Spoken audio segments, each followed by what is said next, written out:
Okay, mga ka-TH, isang magandang araw sa inyo lahat. So, may ipapaliwanag ako sa inyo at isi-share na talagang ang treasure hunting ay talagang continuous learning. So, hindi porkit na bokya ka, hihinto ka na. Ibig sabihin, mula sa iyong mga pagkakamali, ay kailangan mong malaman, kailangan mong maintindihan kung paano. At sa bawat mga treasure hunter ay may kanya-kanyang pamamaraan ng pagtuklas ng mga lihim na kayamanan ng mga Japanese Imperial Army. So may unang paraan dyan, unang-una yung tinatawag nilang treasure marker decoder. Tapos yung mga nagre-remapping, at yung iba naman gumagamit ng mga manual detector kagaya ng dowsing rod, ng range locator, Japanese swan. At sa makabagong panahon, may mga gumagamit din ng scanner at saka mga metal detector. Meron din gumagamit ng mga tinatawag na third eye, mga medium. So ako di ako gumagamit noon kasi large dapat, wag medium, para kailangan laging pasok. Kaya yung gagamit ng medium. Kanya-kanya tayong diskarte. May mga gumagamit noon na naniniwala sa mga may third eye or medium. Tayo, treasure hunter by scientific method. So, by engineering tayo. Magamit tayo ng mga compass, mga pagdi-decode ng mga marker at pag-remapping. At syempre, nakikita nyo rin na gumagamit ako ng mga manual detector at gumagamit din ako ng scanner. Lahat ng yan ay kailangan nating pagsama-samahin para kung magtugma lahat sila, ibig sabihin tayo ay nasa tamang daan ng pag-treasure hunting. So may mga iba na nakikipagsapalaran sa paggamit ng mga may third eye o kung tawagin ay mga medium. So kanya-kanyang diskarte yan, kanya-kanyang paniniwala. Hindi natin sila pwedeng kontrahin dyan. Hindi rin natin sila pwedeng pagbawalan dahil tayo ay nasa malayang bansa.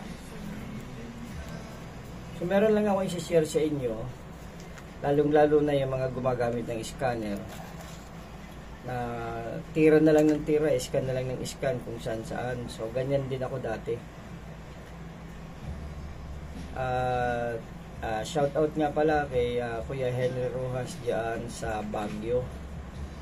Malaking bagay po yung naibahagi nyo sa akin tungkol sa paggamit ng scanner.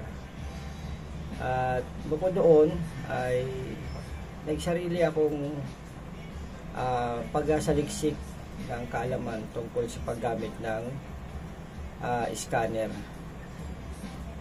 So may kanya-kanya palang bawat scanner may kanya-kanya palang tinatawag na specification. So hindi lahat ng scanner ay pare-parehas ng paraan ng paggamit. Yung ginagamit ng scanner, ang kanyang program ay yung tinatawag na OKM Rover C2. So meron akong nung in-upgrade ko yung aking software, in-update ko siya, nanghingi siya ng license at kailangan mong bayaran yung license kasi kung hindi mo mababayaran, hindi mo magagamit yung hindi mo magagamit yung program at hindi ka makakakuha ng mga manual. Kasi nung binuksan ko siya, nakita ko yung kanyang manual na ibinibigay na dun sa kanyang sa kanyang website ay Turkey ang pagkakasulat or Arabic. So hindi natin maintindihan Kaya in-update ko yung program at nanghingi ng activation code. So kailangan mo palang bayaran yun bago ka bibigyan ng activation key. At kapag ka na-upgrade mo na, ay makikita mo na ngayon yung English version ng tinatawag na manual, user's manual ng OKM program para sa 3D visualizer scanner. So again, ulitin ko, hindi kayo magkakaroon ng kopya kung hindi license yung inyong program na gagamitin. May ipapakita ko sa inyo na ito ay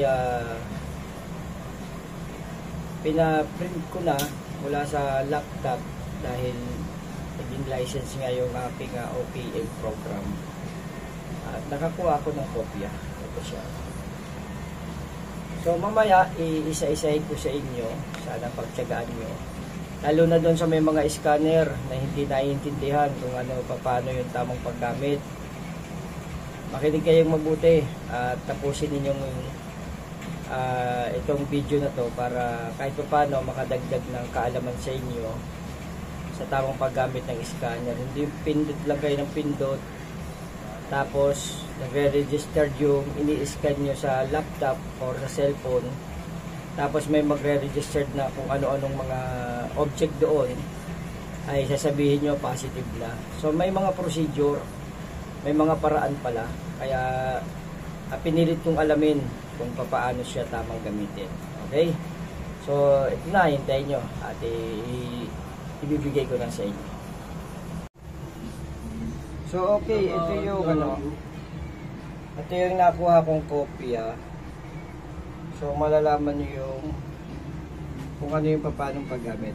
Sa 6.5, looking for anomalies, removing of interfering signals, position of anomaly inside the graphic, identification of metal or mineralization. So napakahalaga na maintindihan natin to kung paano i-identify yung metal or mineralization.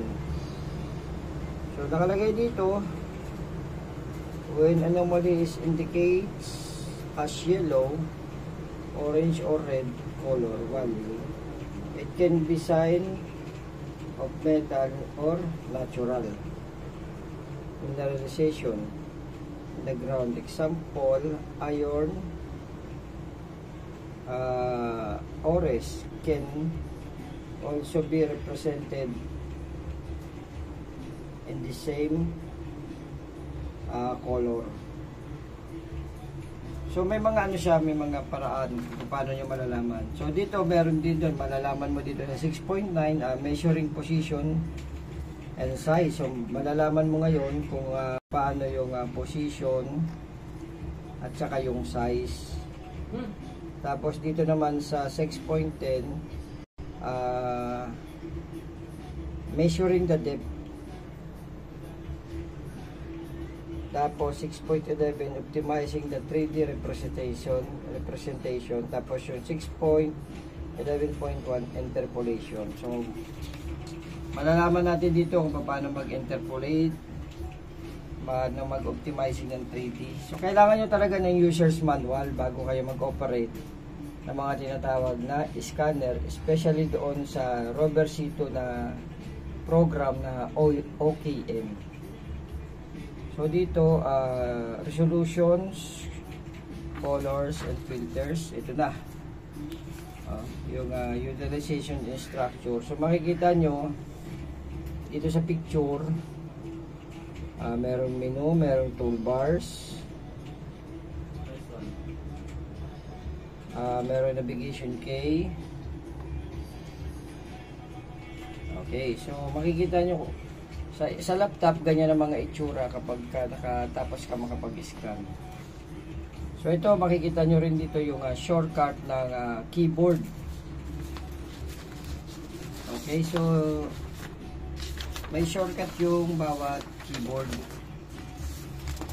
Kaya kailangan nating mapamiliarize yung paggamit ng keyboard para hindi na natin iniisa-isa o kinakabisado yung paggamit ng mouse. So pindot-pindot ka lang sa keyboard, malalaman mo na ngayon kung saan ka pupunta. So may mga shortcut yan. So kailangan nyo talaga magkaroon ng user's manual bago kayo gumamit ng program ng OKM Reverse C2 para sa 3D visualizer scanner. Ito, analysis and evaluations of measurements. Ito na, sa ground scanning na tayo sa 5.1.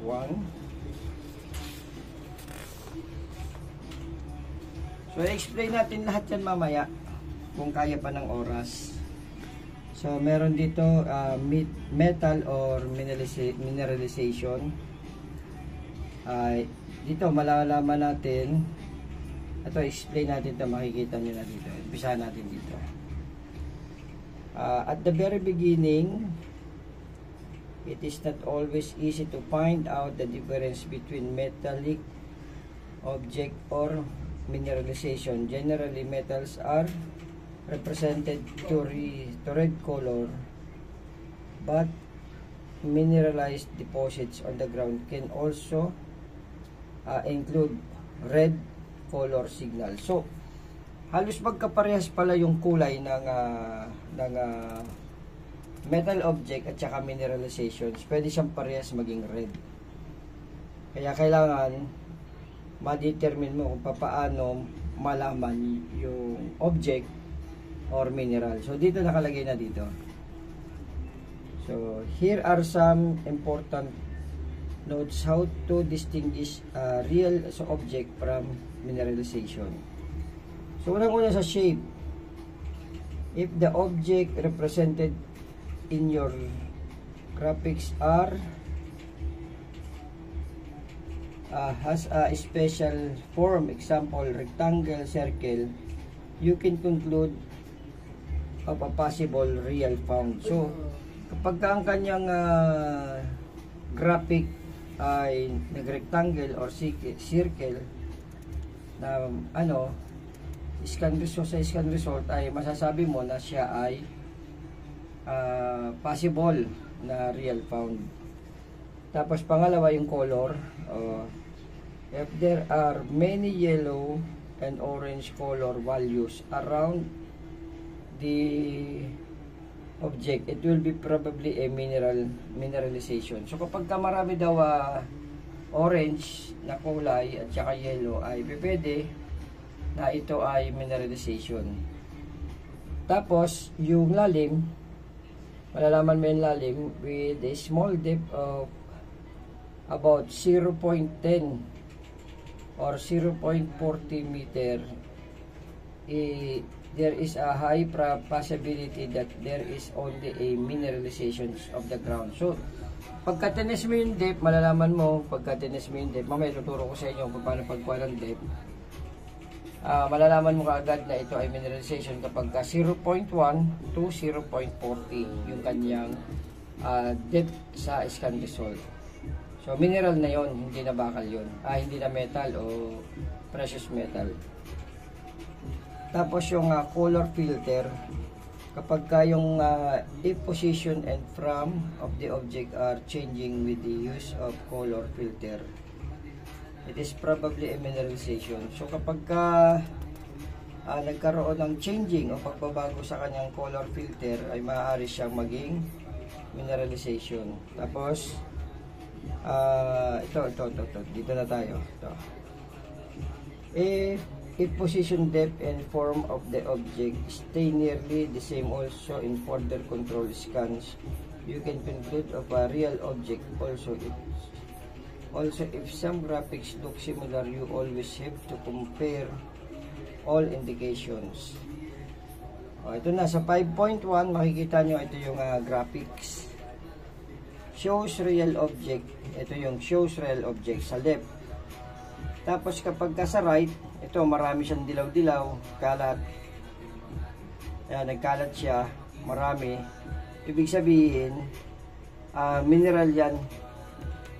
mineralization accumulations itong kabila. So kapag maraming ganito ang scan results mo at hindi ganito, ibig sabihin ito ay mineral, ito yung real object. So madali nyo nang malalaman ngayon.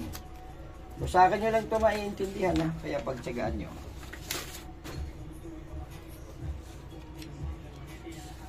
Okay. So dito na tayo sa signal correction. Ayan. Basta isa-isahin ko lang sa inyo, pakita ko sa inyo. At mamaya i-apply natin lahat yan, lahat ng mababasa nyo. Nababasa natin.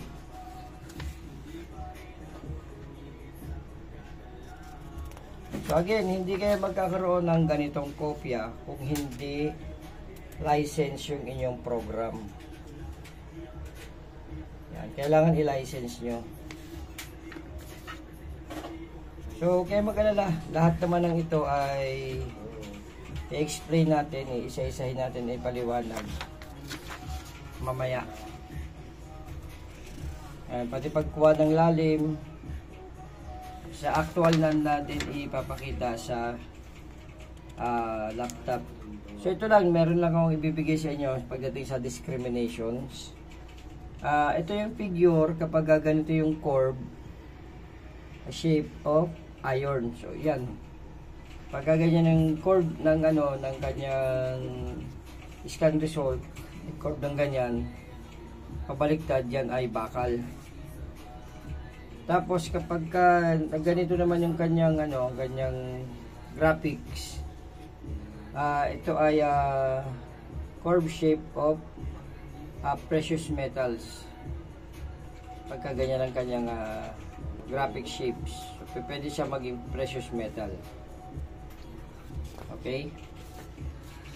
Tapos kapag ganito naman yung kanyang yung kanyang curve shape ay cavities o yung mga tinatawag na void space.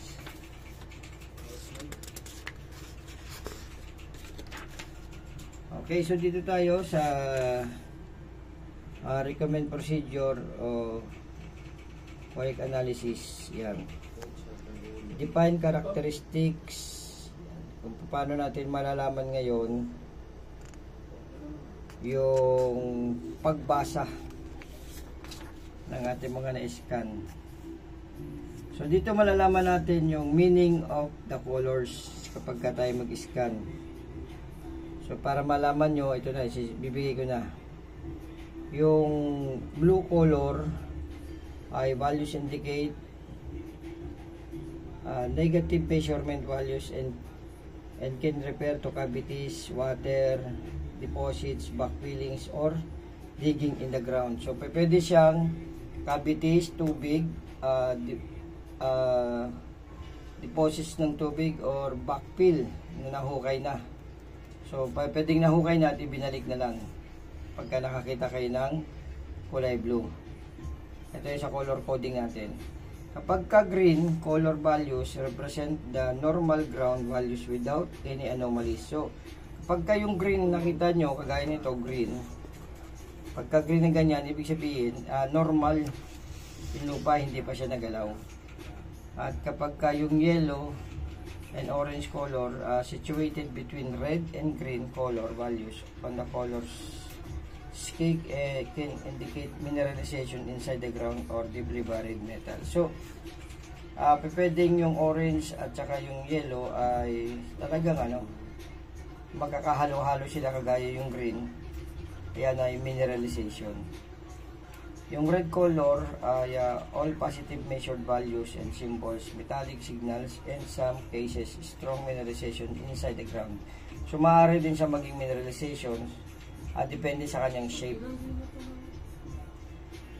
Okay, so ito pakita ko sa inyo yung nito, yung signal represented of ferrous-magnetic.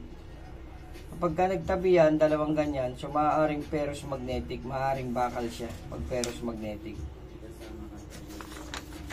Okay, so yun lang ang may share ko sa inyo ngayon, at least kahit paano ay nagkaroon kayo ng konting idea tungkol sa paggamit nitong itong ating 3D visualizer scanner na ang program ay OPM. Okay, maraming salamat sa panonood.